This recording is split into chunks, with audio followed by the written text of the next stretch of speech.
Have you ever wondered how could you achieve this effect? Or maybe this one? In both of these cases, I used the puppet pin tool, which lets you manipulate your layer freely by setting a certain points that when moved are moving your layer with it. Let me demonstrate. Okay, so let's select puppet position pin tool. You can select it right here. Click it and put on your first pin. As you can see, it created a pin right here and you can now grab it and move it. It's not moving the whole layer because borders are still here, but we're moving only the contents of it. If we were to add a few more pin tools, like for example at the bottom, you can start to see how this works. You can freely manipulate it and bend it in any which way you please. For the puppet pin tool, you want your image to have an alpha channel. And let me show you. This has some transparency behind it, so the only thing on that layer is that tower. If we were, for example, to have a different image and we wanted to manipulate it with the puppet pin tool, it would stretch the whole image. So this is why it's important to have your subject isolated. Let me demonstrate something with that orange rectangle because it's more visible in here. If we turn on the mesh, which switch for is right here, you can see how After Effects divided that shape into smaller shapes. And you can now see how it uses them to control the bend. If you add a pin, it adds even more mesh around it. So let's get back to our tower. Once you stick your pin into the image, you can see that the keyframes were created at the exact time that we used our pin tool. And with this, you can of course animate them. If I were to, for example, move this pin and maybe this pin, you can see that it created new keyframes. And if we now play it back, you can see that it bends our whole structure. So now you can easily imagine how we could animate this even further and achieve some wobbly tower effect. We'll get back to this effect in a second. There are a few more tools that we have under the puppet position pin tool. If you click and hold, you can see all of them. The first one you already know, it is a puppet position pin tool.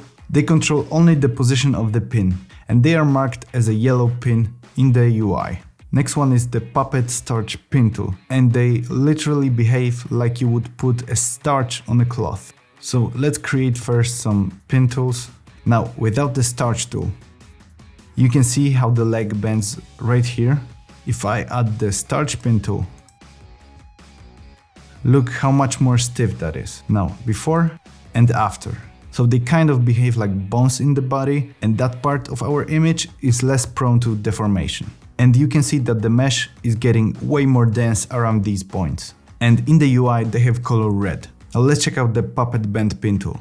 If we place it on the hip, we can control rotation of the mesh and it behaves just like a joint would. And the second property is the scale. So if we change it right here, it gets smaller and smaller and basically lets you manipulate the scale of part of your image. And in the UI, they have the color brown. The Puppet Advanced Pin tool, which is green in the UI, is basically Puppet Position Pin tool and Puppet Bend tool combined. They let you manipulate position, scale, and rotation.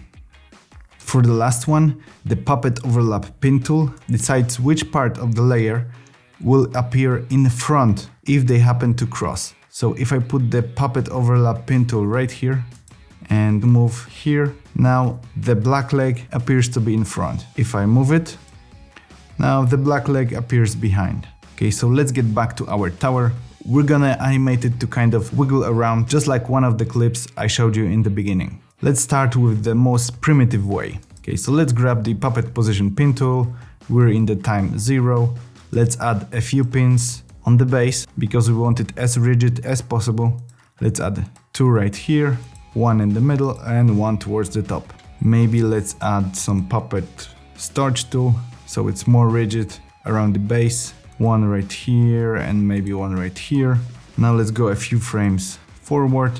Let's bend it again, a few frames forward, and you get the point. Now let's copy all the keyframes from the beginning and paste it right here. so it ends up exactly in the same spot. Let's play.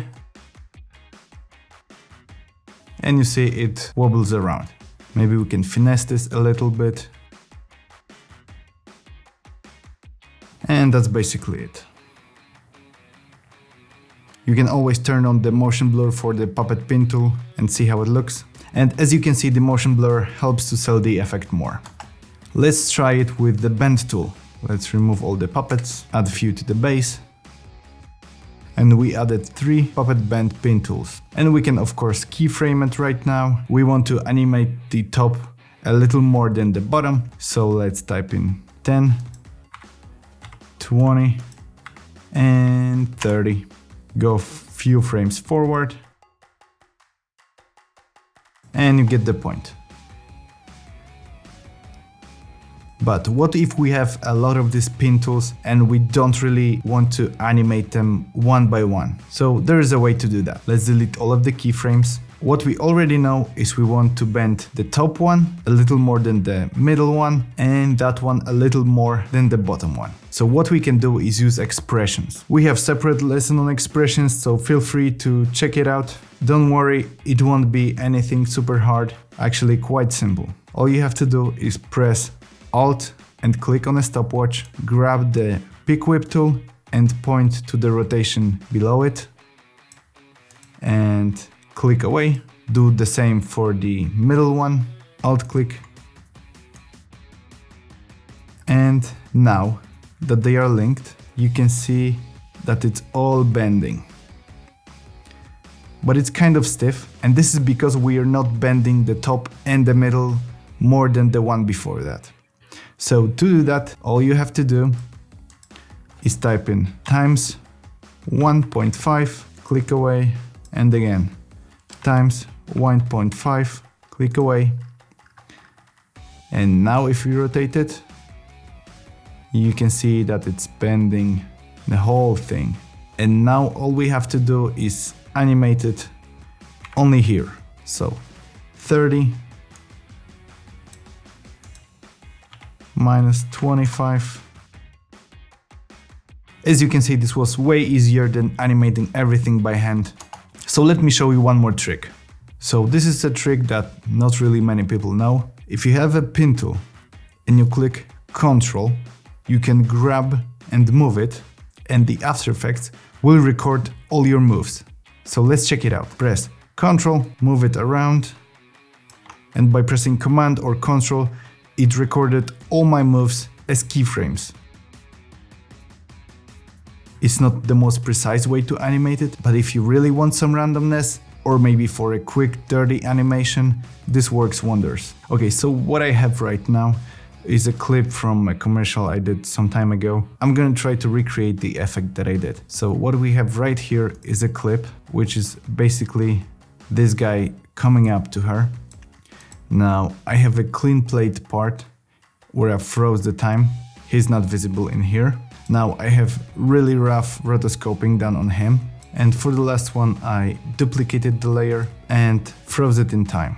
So how can we use the puppet pin tool to fit our needs? Let's grab the puppet pin tool first and put them in his limbs. Be some in the hip, chest, and the head, maybe arms. So what we want to do is move a few frames before that, maybe, I don't know, 4 frames, and try to make it into like a ball. Basically try to twist him up as much as we can.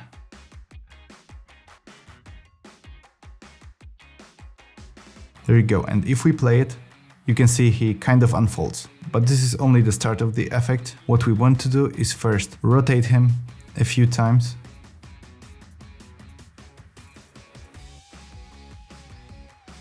And let's animate the scale. Now we can throw in the motion blur as well. Maybe we can make the animation just a little longer. Let's add some more rotation.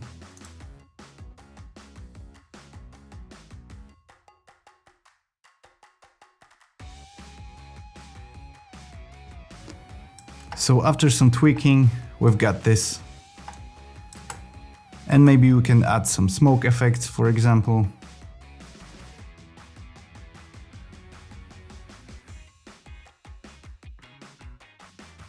And after quickly adding some powder hit, we get this. Of course, we can keep on adding some shockwaves, adding some sparks. This is of course not a tutorial on this specific effect. I just wanted to show you how to use the puppet pin tool to bend him and twist him around, so it appears that he shows up out of nowhere. My effect at the time looked like this.